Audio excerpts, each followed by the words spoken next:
When I, 17F, was 11 years old, my mom passed away in a terrible car accident. Before then, she and my dad, 44M, would spend a lot of time with my sister, 13F, and me, and we used to go hiking every other weekend. My dad became a shell of his former self after the accident, and it was the hardest year of my life. It still hasn't gotten any easier. 2 years after the accident, my dad started dating a woman named Nicole, 34F, and 4 years after that, they got married. Nicole never made any effort to talk or get to know me or my sister, she only seemed interested in my dad. Early on into their relationship, my dad would invite her to go hiking with us, but she didn't like being outside, and over time, my dad stopped taking us on our weekly hikes. After that, my dad started going on elaborate trips and frequent nights out with just Nicole, leaving my sister and I home alone. I saw my dad come out of his shell, but it turned into something else entirely. I started feeling neglected and like I was losing my father. One time he even forgot Mom's birthday. After Nicole came into our lives, my dad just wasn't there anymore. One time, when my sister and I were home alone, she fell down the stairs and got a huge cut on her forehead. It was clear she needed stitches, so I called my dad immediately. Nicole answered the phone, and I told her to give the phone to my father. She refused, saying he was busy, and before I could get another word in, she disconnected the call. Embarrassingly, I had to ask the neighbor to bring us to urgent care, where my dad later met us. At one point, this woman removed my mom's picture from the fire mantle to put up a picture of her and my dad from their trip to Washington.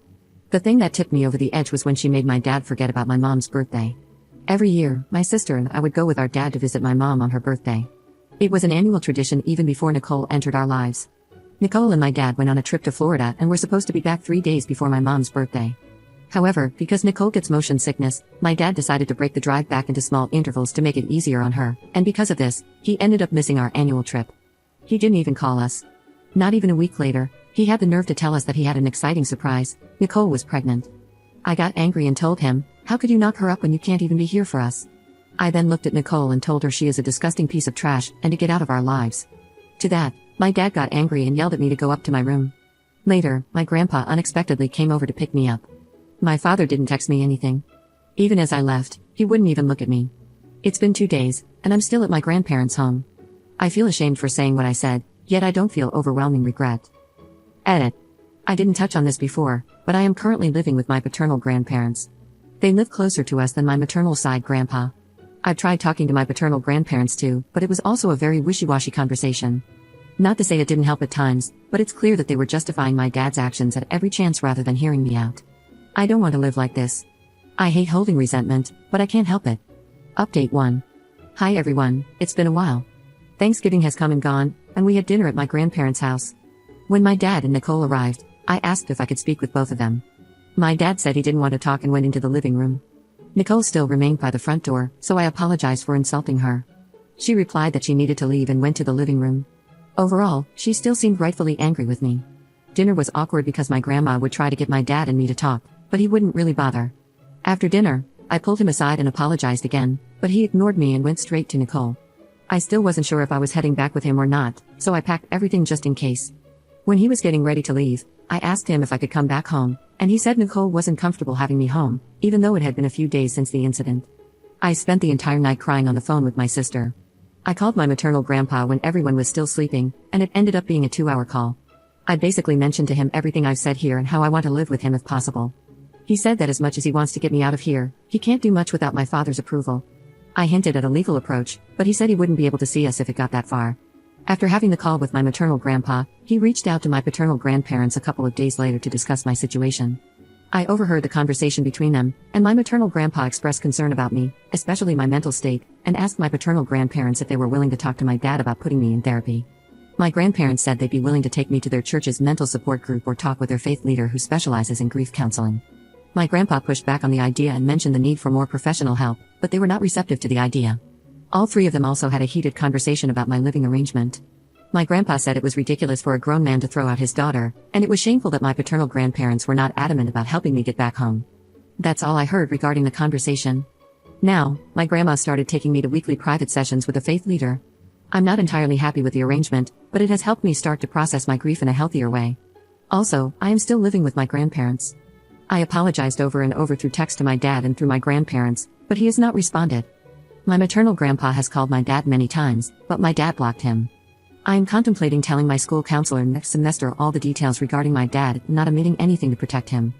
I also wasn't invited to my dad and Nicole's Christmas dinner, which hurt, but I'm starting to not care about having a relationship with my dad. I don't know if my feelings will change. In a twisted way, it was good he didn't let me go back home with him. The space has helped me focus on myself.